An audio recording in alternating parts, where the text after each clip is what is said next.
संत कबीर, जिनका इस संसार में आगमन रहस्यमयी था और जिनका प्रस्थान भी इस संसार से रहस्यमयी ढंग से हुआ, जिनका जीवन रहस्यमयी था, वो किस प्रकार से इस संसार में रहे, ये सब कुछ एक रहस्य मात्र है।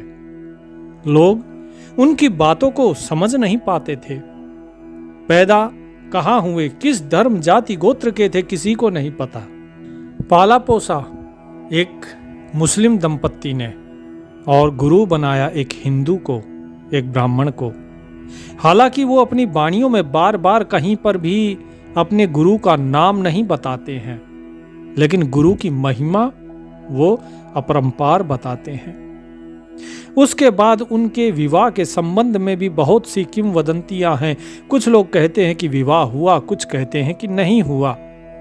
अगर नहीं हुआ तो फिर कौन थी लोई, और क्या गहरा संवाद हुआ था लोई और कबीर साहिब के बीच में, आज हम उसी पर चर्चा करेंगे। सदगुरु कबीर साहिब जब बड़े हुए तो उनके माता पिता ने कहा कि अब तुम्हारा निकाह हो जाना चाहिए, लेकिन उन्होंने कहा कि अभी समय नहीं आया, और वो अपनी साधना में लगे रहे।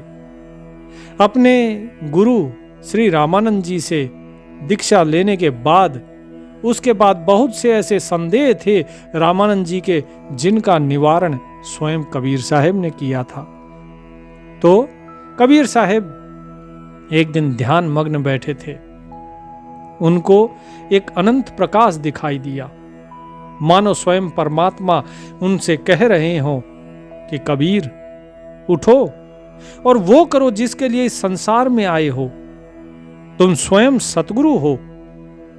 मानो सतपुरुष ने स्वयं उनको कहा कि अब वो समय आ गया है जिसके लिए तुम इस संसार में आए हो। तुमने ज्ञान बहुत ग्रहण कर लिया, तुमने गुरु भी बना लिया, अब इस संसार को जगाओ। लेकिन ये संसार ऐसे नहीं जागेगा। जरा बताओ कि क्या कोई माली किसी चिकित्सक को कुछ ज्ञान दे सकता है? नहीं, चिकित्सक कभी भी उसकी बात को नहीं मानेगा। इसीलिए रामानंद जी को गुरु धारण करने के लिए सतपुरुष की आज्ञा हुई थी कबीर साहिब को, और तब कबीर साहिब ने रामानंद जी को गुरु धारण किया। क्योंकि उस समय में यह मान्यता थी कि सबसे बड़ा अगर कोई गुरु है तो वो ब्राह्मण ही है, और ब्राह्मण की ही बात सब जगह मानी जाती थी। और उसमें भी जो सबसे श्रेष्ठ गुरु उस समय थे वे थे श्री रामानंदाचार्य जी। तो इसीलिए रामानंद जी को गुरु बनाया था कबीर साहिब ने, ताकि बाद में सभी लोग उनकी बात को सुने। ना केवल मुस्लिम बल्कि जो हिंदू ब्राह्मण हैं वो भी उनकी बात को सुने। ये एक माध्यम था जो सत्य पुरुष की आज्ञा से स्वयं सतगुरु कबीर साहिब ने जिसे अपनाया था, और सत्य पुरुष की आज्ञा से ही साहिब ने फिर विवाह किया।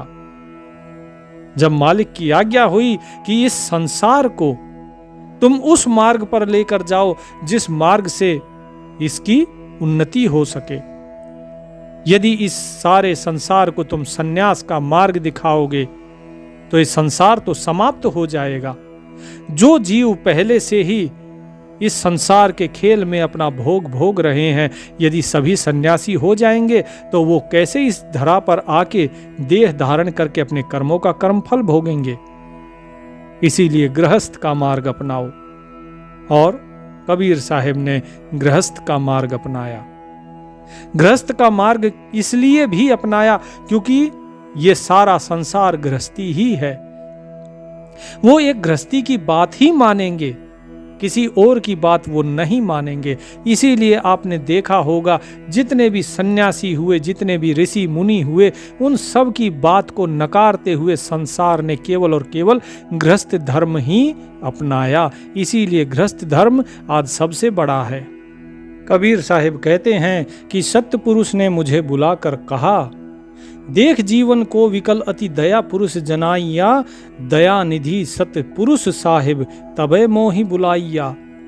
कहे मोहि समझाए बहु विधि, जीव जाए चितावहु, तुम दरस देते हो जीव शीतल जाए तपन बुझावहु। कि तुम जाओ और ये जितने भी जीव हैं, इन सभी जीवों को जो कि अपने कर्मों की अग्नि में जल रहे हैं, इनकी तपन को बुझाओ, इन्हें ज्ञान दो। लेकिन ये ज्ञान कब मानेंगे? ये ज्ञान मानते हैं केवल उन्हीं का जो इन्हीं के समान हो। जिस प्रकार एक शराबी शराबी के पास बैठना पसंद करता है, जिस प्रकार कोई ज्ञानी ज्ञानी के पास बैठना पसंद करता है, इसी प्रकार एक गृहस्थी वो सन्यासी के पास नहीं जाता, वो गृहस्थी के पास बैठना पसंद करता है। तो तुम्हें भी गृहस्थ धर्म निभाना होगा। इस संसार को बताना होगा कि गृहस्थ में रहते हुए भी मुक्ति का मार्ग कैसे पाया जा सकता है। इस संसार को बताना होगा कि गृहस्थ के सारे क्रियाकलाप, सारी जिम्मेदारियां निभाते हुए भी किस प्रकार इस संसार के सागर से, भव सागर से पार हुआ जा सकता है। जिस प्रकार श्री कृष्ण कहते हैं, सुख दुखे समय कृत्वा लाभा लाभो जया जयो, अर्थात इस संसार के अंदर जो भी दुख सुख लाभ जय पराजय जो भी कुछ है, इसको समान समझ लो। इसी प्रकार कबीर साहिब ने भी इस संसार को आके सत्य ज्ञान की शिक्षा दी। लेकिन संसार तो केवल गृहस्थ को ही जानता है। हम गृहस्थी हैं, हम गृहस्थियों के पास ही बैठते हैं और हमारे मित्र भी गृहस्थी ही होते हैं, हम उन्हीं की बात मानते हैं। जब सतगुरु कबीर साहिब ने ये देखा तो उन्होंने निर्णय लिया गृहस्थ धर्म धारण करने का। तो स्वयं जो सतगुरु थे, उन्होंने अपनी ही योग माया से स्वयं माया को बुलाया और लोई के रूप में उसे अपने पास रखा। कबीर साहिब कहते हैं कि जो माया होती है वो संतों की दासी होती है। माया दासी संत की उभय दे आशीष। साहिब की वाणी है कि माया संत की दासी होती है और हमेशा माया आशीर्वाद ही देती है, वो कभी संत को फंसाती नहीं है। क्या कोई दास अपने स्वामी को फंसा सकता है? नहीं, वो अपने मालिक के रहमो करम पर रहता है। इसी प्रकार जो माया है वो भी संत के रहमो करम पर ही रहती है। तो लोई के रूप में माया प्रकट होती है और उसके बाद ये सारा संसार देखता है कि किसको लेकर आ रहे हैं कबीर। आखिर कौन है ये स्त्री इनके साथ में? तो कबीर कहते हैं कि ये मेरी पत्नी है। घर में आए तो उसका परिचय करवाया कि ये लोई है, मेरी पत्नी, ये मेरी परछाई है। जिस प्रकार पत्नी पति की परछाई होती है, हमेशा उसके साथ रहती है, दुख में सुख में, कोई भी कष्ट हो, सुख हो, दुख हो, लाभ हो, हानि हो, हर चीज में पत्नी का कर्तव्य होता है पति के साथ रहना परछाई की तरह। ना कि जब सुख हो तो साथ में रहे और दुख हो तो उसे छोड़कर चला जाए, नहीं। ठीक इसी प्रकार कबीर साहिब ने कहा भी है कि माया छाया एक सी बिरला जाने कोय, भागत के पीछे पड़े सन्मुख आगे सोए। कि भाई ये माया और ये छाया ये दोनों एक जैसी होती हैं। अर्थात आपकी जो परछाई है वो आपकी माया ही है, वो हमेशा आपके साथ रहेगी। आप जितना इसके पीछे भागोगे, इसकी ओर भागोगे तो ये आगे आगे भागती है, तुम्हारे सामने रहती है। लेकिन यदि इससे पीछा छुड़ा के भागना चाहो तो भी नहीं भाग सकते हो, ये तुम्हारे पीछे पीछे भागेगी। तुम इस धन माया को त्याग दो, ये तुम्हारे साथ भागेगा। और तुम इसकी तरफ भागोगे कि मुझे धन चाहिए, तो ये तुमसे दूर भागेगा। इसीलिए जो व्यक्ति धन के पीछे भागता है, धन उससे दूर भागता है, लक्ष्मी उसके हाथ नहीं आती। तो कबीर साहब जब लोई को लेकर आए तो उनके माता पिता ने, नीरू और नीमा ने उसका स्वागत किया और कहा कि बेटा आज से ये घर परिवार सब तुम्हारा हुआ, इसकी जिम्मेदारी, इसका लालन पालन सब कुछ तुम्हें करना है। कबीर साहब ने लोई को कहा कि लोई याद रखना, पति के सुख में ही पत्नी का सुख है। एक स्वामी और एक सेवक। जब सेवक स्वामी के साथ एक मत होता है तभी उसको शांति मिलती है, उसे सुख मिलता है। मालिक खुश रहेगा तो सेवक भी खुश रहेगा। तो लोई कहती है, स्वामी आप निश्चिंत रहिए, आपके सुख में ही मेरा सुख है, आप जैसा कहेंगे मैं वैसा ही करूंगी। कबीर साहिब ने सोचा कि अच्छी बात है, और बीच बीच में फिर परीक्षा भी लेते हैं। कबीर साहिब एक बार की जो घटना है, जो गन्ने वाली, वो मैं आपको बता चुका हूं। एक सत्संग में मैंने आपको बताया था किस प्रकार से माता लोई सभी संत जो बैठे थे सत्संग में, उनके बीच में आकर कबीर साहिब के ऊपर गुस्से में मटका उड़ेल देती हैं पानी का, लेकिन कबीर साहिब एकदम शांत रहते हैं। ये संसार को बताते हैं एक एक करके कि देखो संसार वालों, यदि तुम्हारे साथ इस प्रकार का होता है तो तुम्हें कैसा स्वभाव रखना है, कैसा व्यवहार तुम्हें अपनाना है। अब कुछ लोग कहेंगे कि अरे लोई माया कैसे थी, कबीर साहिब तो जो है माया को कैसे साथ में रखते हैं। कबीर साहिब तो बिल्कुल स्पष्ट कहते हैं, नारी की झाई पड़े अंधा होत भुजंग, कबीरा तिन की कौन गति जो नित नारी के संग। कि कबीर साहिब तो बिल्कुल स्पष्ट कहते हैं कि जो नारी है, नारी का दर्शन होने से अगर नारी की परछाई भी, किसी गर्भवती स्त्री की परछाई भी अगर सांप के ऊपर पड़ जाती है तो सांप अंधा हो जाता है। तो जरा बताइए उन लोगों की क्या गति होगी जो हमेशा नारी के साथ ही रमे रहते हैं। वास्तव में कबीर साहिब ये कहना चाहते हैं कि नारी, उसकी परछाई पड़ने से अंधा हो जाता है सांप, इसमें कोई दो राय नहीं, गर्भवती स्त्री की परछाई पड़ने पे। लेकिन कबीर साहिब इसके आगे जो कहते हैं उसका अर्थ कुछ और है। उसका अर्थ ये है कि रोजाना हर वक्त जो स्त्री के ही अंदर कामातुर रहे, जो स्त्री के प्रति ही जो आसक्त रहे, उनकी गति क्या होगी, वो भी ज्ञान से अंधे हो जाएंगे, उनको ज्ञान प्राप्त नहीं होगा। और ऐसा व्यक्ति जो नारी में ही रमण करता रहे, उसकी मुक्ति कहां से होगी, उसकी क्या गति होगी। कबीर साहिब इस प्रकार से इस बात को कहते हैं, ना कि कबीर साहिब ये कहते हैं कि भाई तुम जो है विवाह मत करो, नहीं, ऐसा नहीं किया।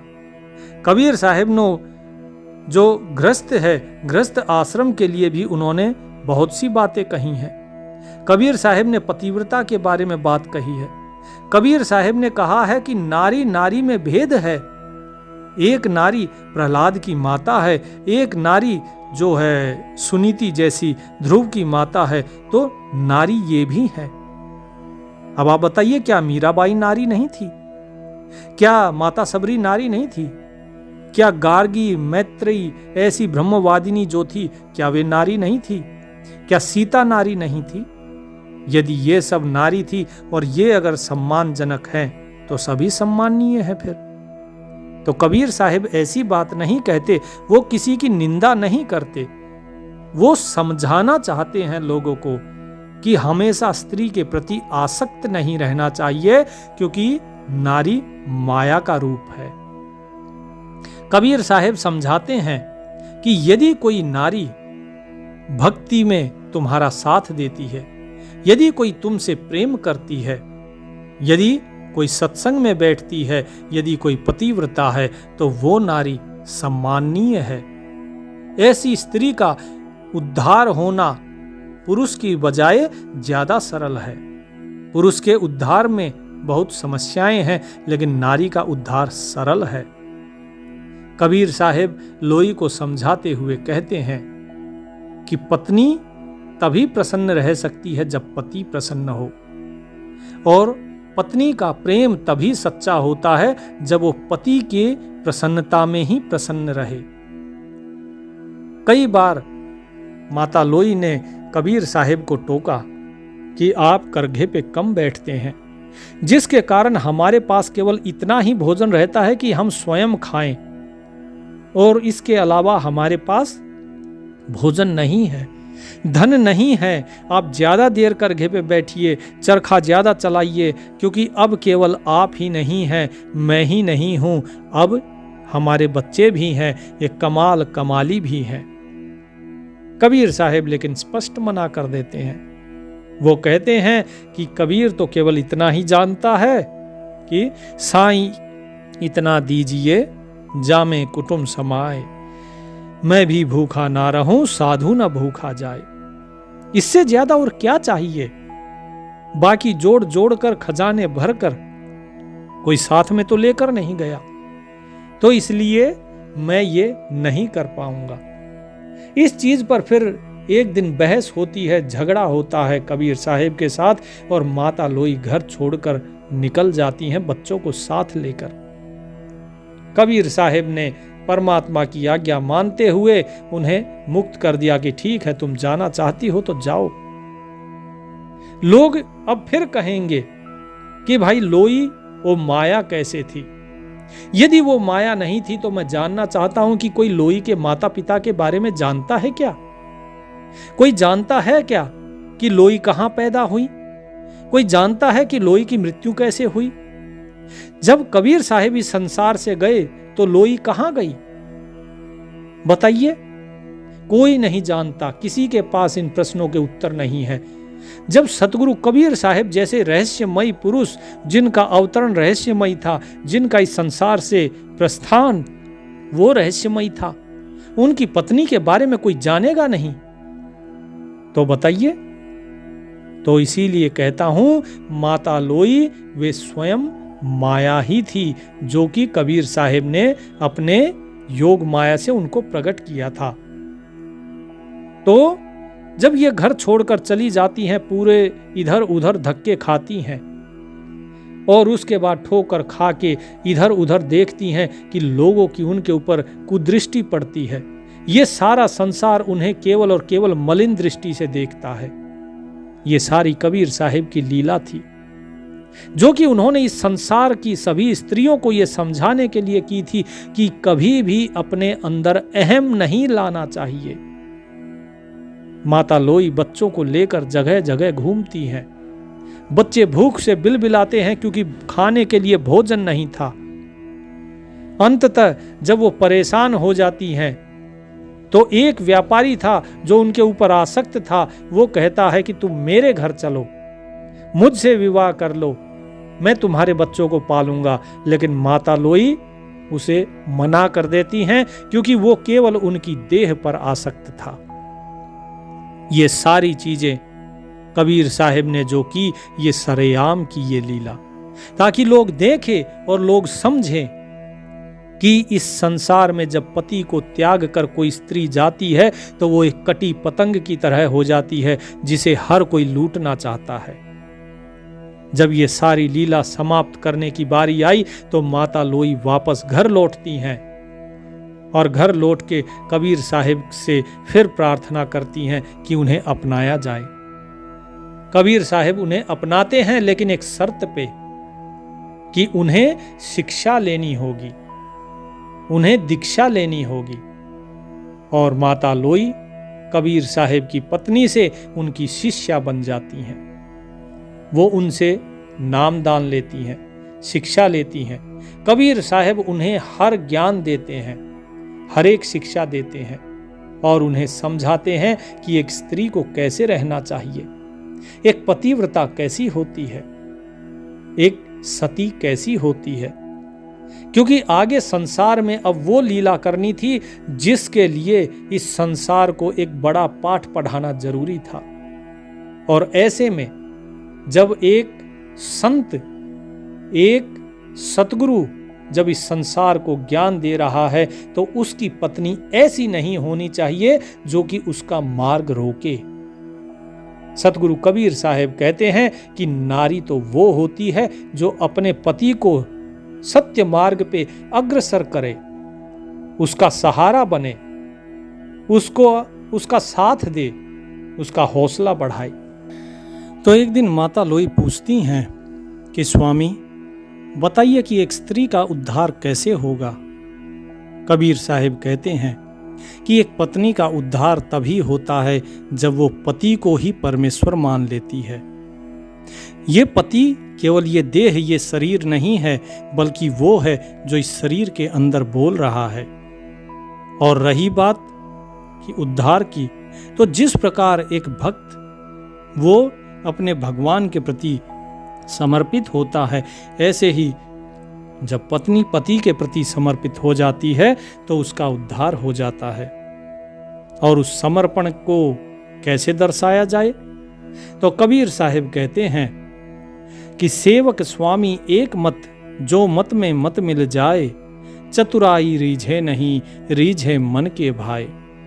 कि जिस प्रकार एक भक्त होता है, एक दास है, वो अपने स्वामी की जैसे विचार होते हैं, जैसी बुद्धि होती है, उसी के अनुसार ही वो सोचता है।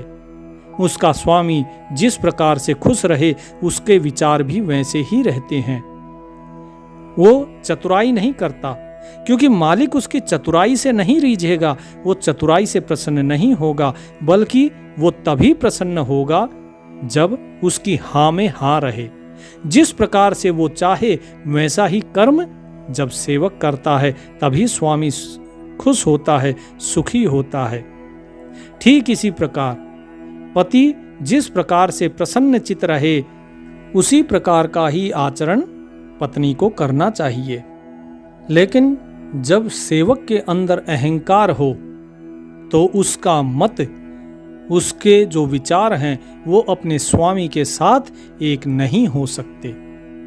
इसी प्रकार जब पत्नी के अंदर अहम भाव हो, अहंकार हो, तो उसके विचार अपने पति के साथ एक नहीं हो सकते हैं। और जब एक नहीं हो सकते हैं, तो बताइए उसकी मुक्ति कैसे होगी? पति धक्का देता है या कुछ भी कहे, लड़े झगड़े, तो भी छोड़कर नहीं जाना चाहिए कभी। आजकल जिस प्रकार से कलयुग में हम लोग देखते हैं, हल्की सी छोटी सी बात पर लड़कियां अपना ससुराल छोड़ के और मायके जा बैठती हैं अपने अहंकार के कारण। कबीर साहब कहते हैं बिल्कुल नहीं। द्वार धनी के पड़े रहो, धक्का धनी का खाए, कबहुक धनी निवाजही, जो दर छाड़ न जाए। कि हमेशा धनी के द्वार पे, दरवाजे के द्वार पर पड़े रहो। वो धक्का देता है, चाहे धक्के भी खाओ, लेकिन उसे छोड़कर नहीं जाना। अगर उसे छोड़कर नहीं जाओगे तो कभी न कभी उसका हृदय पसीजेगा, उसको समझ में आएगी कि हाँ, तुम उससे कितना प्रेम करते हो और वो तुम्हें अपना लेगा। लेकिन यदि तुम उसे छोड़कर जाओगे तो वो समझ जाएगा कि तुम्हारा अहंकार अभी तुम्हारे अंदर है, और फिर तुम उसके मन में अपना प्रेम ना बसा सकोगे। तो इसी प्रकार कबीर साहिब माता लोई को समझाते हैं, और समझाते हैं कि अपना जो तन है, इस तन की भी आशा नहीं, बिल्कुल नहीं रखनी। कबीर गुरु सबको चहे, गुरु को चहे न कोय, जब लग आस शरीर की, तब लग दास ना होए। कबीर साहिब कहते हैं कि लोई सुनो, जिस प्रकार जो मालिक है वो सभी से प्रेम करता है, लेकिन उस मालिक को कोई याद भी नहीं करता, उस मालिक को कोई नहीं चाहता। ठीक इसी प्रकार विवाह के उपरांत पति अपना काम करता है, बाहर से जाकर कमा के लाता है, खिलाता है, पिलाता है, बालक बच्चों का, पत्नी का, माता पिता का, सबका भरण पोषण करता है, लेकिन उसकी तरफ कोई ध्यान नहीं देता। और जब उसकी तरफ कोई ध्यान नहीं देगा तो बताइए फिर कैसे आनंद मिलेगा घर में, कैसे घर में सुख होगा, शांति होगी। कबीर साहिब कहते हैं कि जिस प्रकार एक भक्त है वो अपने भगवान को अगर नहीं चाहेगा और वो केवल अपने इस शरीर की आसक्ति रखेगा, इस शरीर से ही अपनी आशा रखेगा, तो बताओ उसे कैसे भक्त कहा जा सकता है? तो सच्चा भक्त तो वो है जो अपने शरीर की भी आशा ना रखे, ये शरीर भी उसी मालिक के नाम पर ही कुर्बान कर दे। ठीक इसी प्रकार एक पत्नी जब विवाह होकर आती है तो विवाह के बाद उसका शरीर उसका नहीं होता, उसका शरीर होता है उसके पति का।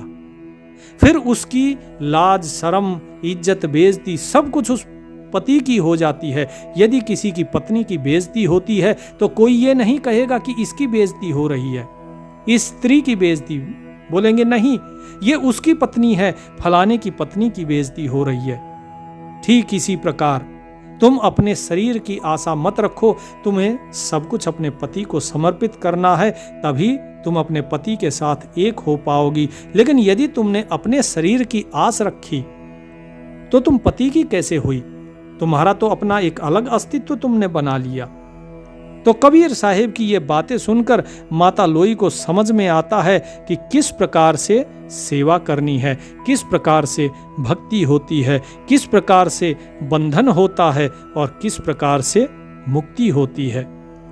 निर्बंधन बंधा रहे, बंधा निर्बंध होए, कर्म करे करता नहीं, दास कहावे सोए। कि जो व्यक्ति कर्म करते हुए भी अपने सिर पर नहीं लेता, स्वयं को कर्ता नहीं मानता, वही वास्तव में सच्चा दास है। और ऐसा दास यदि बंधन में हो तो भी उसके बंधन टूट जाते हैं, वो निर्बंध हो जाता है। लेकिन यदि कोई स्वयं को कर्ता मान ले तो वो मुक्त होते हुए भी बंधन में फंस जाता है। ठीक इसी प्रकार पत्नी को भी करना चाहिए कि जब कोई पत्नी पति की आज्ञा में है तो जो भी कुछ कर रही है वो सब कुछ उस पति के ही ऊपर आता है। उसका सारा भार, कर्म का कर्मफल सब कुछ उस पति के ऊपर आता है। जिस प्रकार भक्त पूर्ण रूप से प्रभु के अधीन होता है, उसका सारा काम निष्काम कर्म होता है, ऐसे ही पत्नी को भी पति की आज्ञा में रहकर सारा काम करना चाहिए, तो उसका सारा काम निष्काम कर्म हो जाता है और उसका जो भी दुख सुख वहन करने की जिम्मेदारी होती है वो पति के ऊपर आ जाती है और वो कर्म से मुक्त हो जाती है। और जो कर्म से मुक्त हो जाता है वही मोक्ष को प्राप्त करता है। तो सतगुरु कबीर साहिब से ये नाम दीक्षा लेने के बाद और ये सत्संग और ज्ञान सुनने के बाद जो माता लोई थी, उन्होंने रोजाना सत्संग सुनना प्रारंभ कर दिया। रोजाना वो केवल और केवल कबीर साहिब की ही तरफ वो दृष्टि रहती थी। उनके मन में केवल वही बसे रहते थे।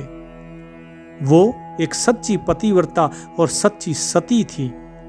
उनके मन में अब किसी और पुरुष का कोई विचार भी नहीं था। एक दिन कबीर साहिब ने उनकी परीक्षा लेनी चाही, तो कबीर साहिब ने कुछ संतों को अपने घर पर बुलाया। सत्संग चल रहा था और सत्संग के बाद कबीर साहिब बोले कि हे साधो, आज मेरे घर पे अगर आप भोजन करें तो आपकी बड़ी कृपा होगी। उन्होंने कहा कि ठीक है, हम स्नान करके आते हैं गंगा जी में, उसके बाद आपके भोजन ग्रहण करेंगे।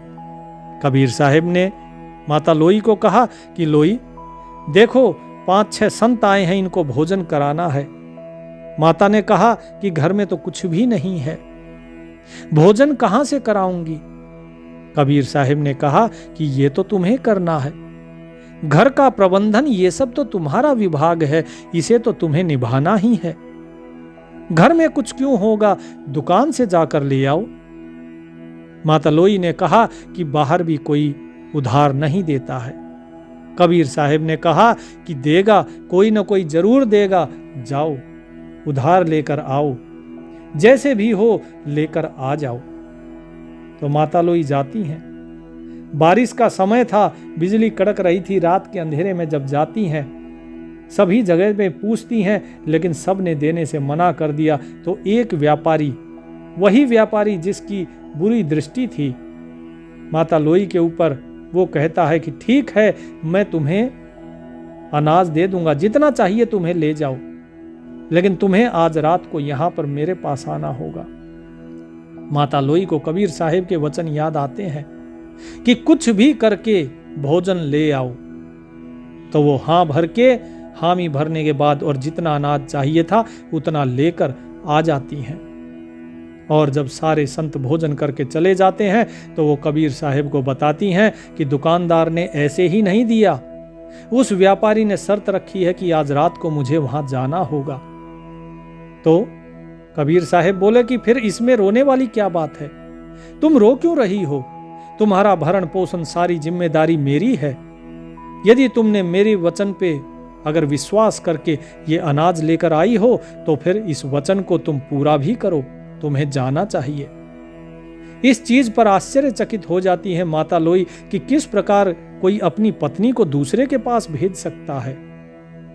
कबीर साहब की इस बात पर माता लोई को वही दृश्य याद आ जाता है जब युधिष्ठिर ने अपनी पत्नी को द्यूत में दांव पे लगा दिया था।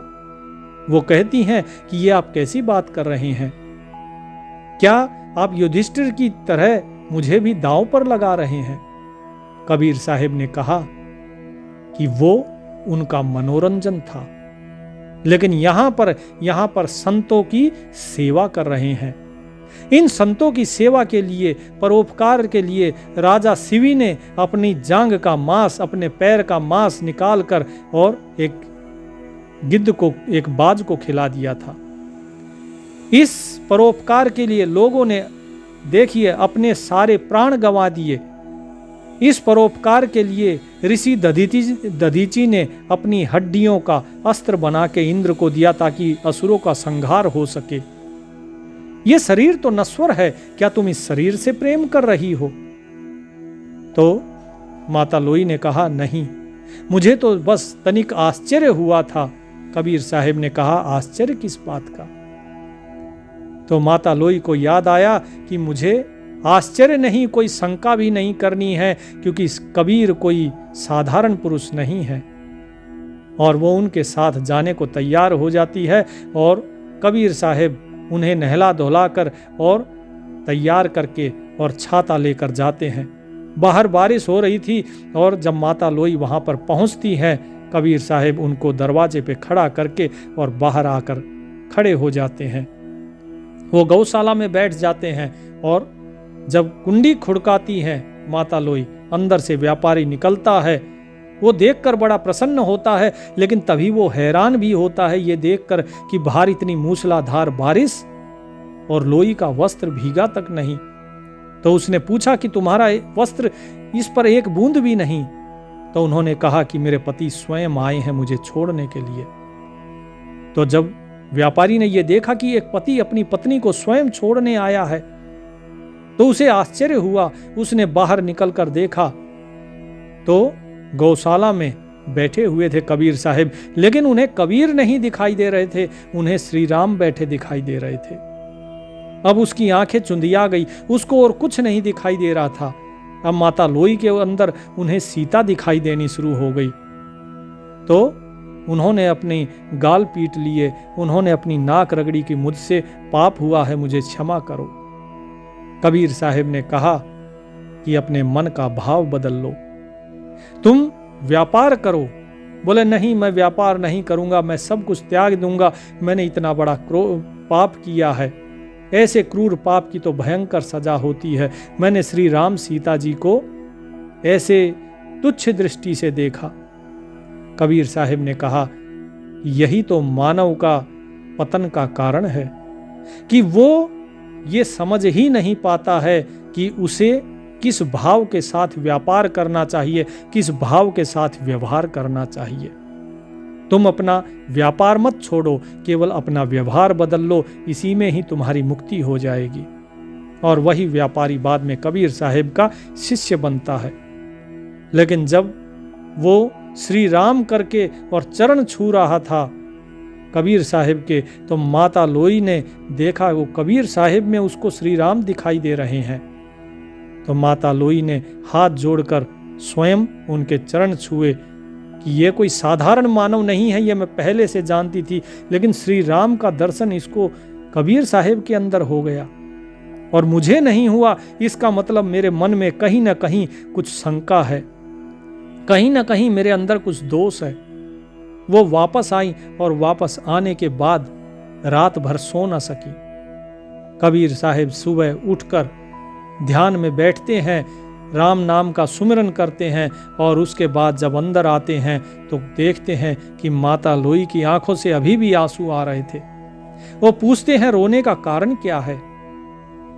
तो उन्होंने कहा कि मेरे से ऐसा कौन सा अपराध हो गया कि उस पापी को, उसे आपके अंदर श्री राम के दर्शन हुए और मैं आपको अपना पति, अपना परमेश्वर मानती हूं, मुझे दर्शन क्यों नहीं हुए? तो कबीर साहब ने कहा कि लोई, केवल एक ही गलती की थी तुमने, और वो गलती ये थी कि जब मैं तुम्हारी परीक्षा ले रहा था तो तुमने मेरी बात के ऊपर शंका करी। जब प्रभु कुछ करते हैं तो उस पर शंका नहीं की जानी चाहिए। दुविधा में दोऊ गए, माया मिली न राम। जिसके मन में दुविधा और संशय हो जाता है वो राम की प्राप्ति नहीं कर सकता, और इसीलिए तुम्हें दर्शन नहीं हुए। और उसके तो पुण्य कर्मों के फल थे पुराने जन्मों के, जिसके कारण उसे दर्शन हुए हैं। लेकिन अब जबकि इन आंसुओं से तुमने प्रायश्चित कर लिया है और तुम्हारा मन फिर से निर्मल हो गया है, तो तुम मेरे स्वरूप के दर्शन कर पाओगी।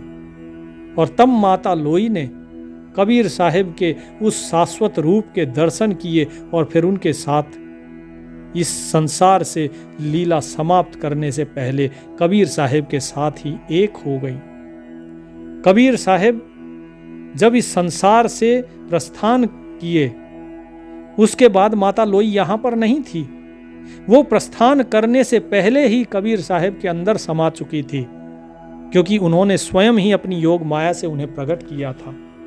लोग इस चीज को भले ही सच माने या ना माने, लेकिन सत्य यही है। यदि किसी को इस चीज में शंका है तो वो अपनी शंका का निवारण करें। ढूंढे जितने पोथी पुराण, जहां भी उन्हें छानना है वो छाने और बताएं कि कौन थे कबीर साहिब के पिता, कौन थे माता लोई के पिता, उनकी माता कौन थी, कहां पर वो पैदा हुई थी और कहां पर उन्होंने शरीर छोड़ा था। ये सारी चीजें आप नहीं जान पाएंगे। क्यों? क्योंकि जो चीज थी ही नहीं उसे जानोगे कहां से। जिस प्रकार कबीर साहिब कहां किसके पुत्र थे, जब थे ही नहीं तो जानोगे कहां से। तो जो संत लीला करते हैं उसे केवल वही जानते हैं। प्रभु की लीला केवल प्रभु ही जानते हैं और कोई जान नहीं सकता, क्योंकि उनकी गति अपरंपार है। और जिसकी लीला ही अपरंपार हो उसका पार बताइए भला कौन पा सकता है।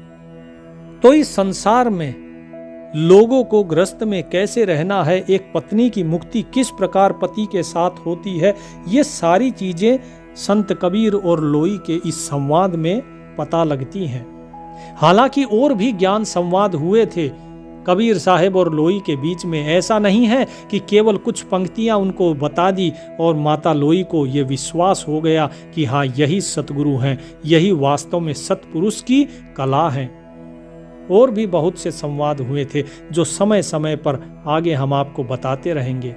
लेकिन ये एक प्रमुख संवाद था जिसमें माता लोई के दृढ़ विश्वास की परीक्षा हुई थी, और उस विश्वास में वो शुरू में थोड़ा सा डगमगाई थी, लेकिन बाद में उन्होंने अपनी पश्चाताप से, अपने प्रायश्चित से अपने उस पाप को धो लिया और वापस वो कबीर साहिब के ही अंदर समा गई थी। तो ये प्रसंग हमें प्रेरणा देता है कि हमें गृहस्थ में रहना है तो कैसे रहना है, परोपकार के साथ रहना है। हमें यदि कोई कुछ कहता है तो किस प्रकार का व्यवहार हमें करना चाहिए। यदि पत्नी उसे अगर पति कुछ मांगता है तो उसे किस प्रकार का व्यवहार करना चाहिए। बहुत से लोग कहते हैं अरे नहीं ये बात तो अनुचित है, इसने ये बात गलत कही है, वो बात सही कही है। ना, कुछ गलत नहीं है, कुछ सही नहीं है।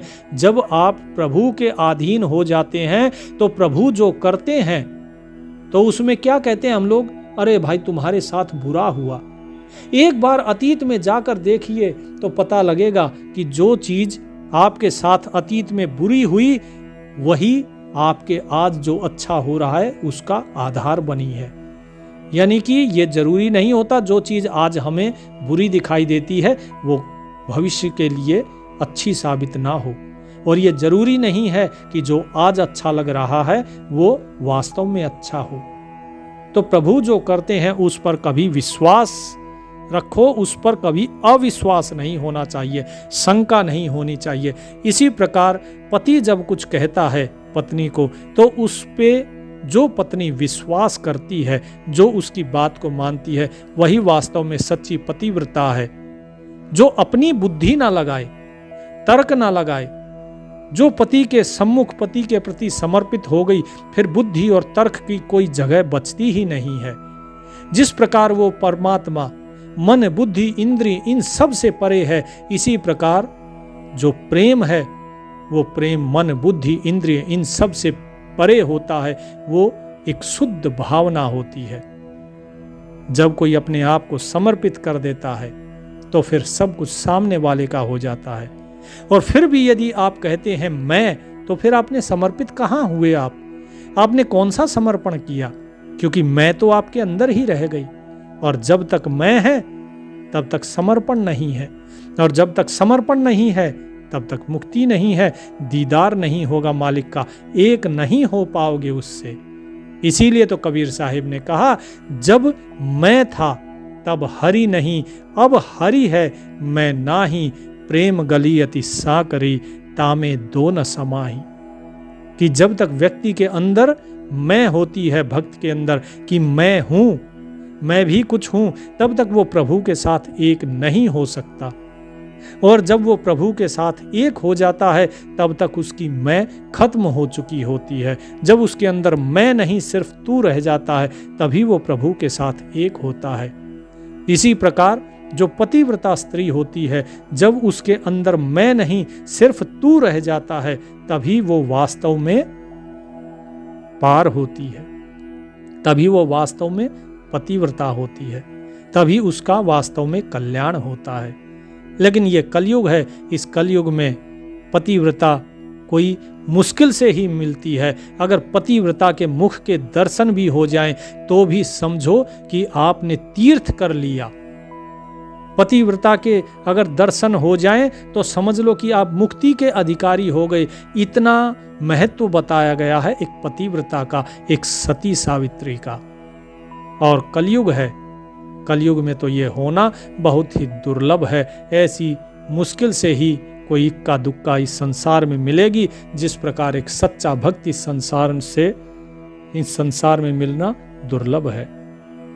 तो आप सभी भी इसी प्रकार का आचरण कीजिए जैसा आज के प्रसंग में बताया है, तभी वास्तव में आप सच्चे भक्त बन पाओगे, सच्चे प्रकार से प्रभु के प्रति समर्पित हो पाओगे। तो प्रभु का नाम सुमिरन करते रहिए और उनके साथ एक होने की कोशिश कीजिए। सत साहे।